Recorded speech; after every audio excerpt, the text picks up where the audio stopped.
हेॾा छा आहे इहो? तव्हांखे घणा दफ़ा चवां आलू और पलंग ते न रखो। अरे सिमरन, गुस्से में केॾी खूबसूरत थी लगी तू। शोले पीछे बसंती थी लगी टांगे वाली। सच्ची? हाँ, एॾी खूबसूरत थी लगी तू। हाँ हाँ। चाय रखा? चाय पे ना?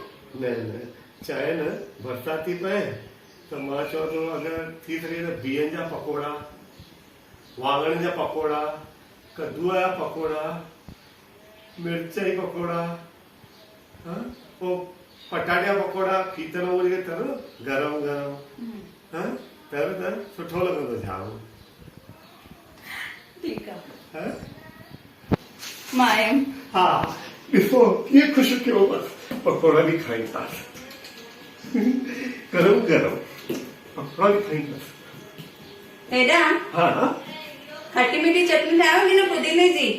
सिमरन, थी सघे त ॿई ठाहे।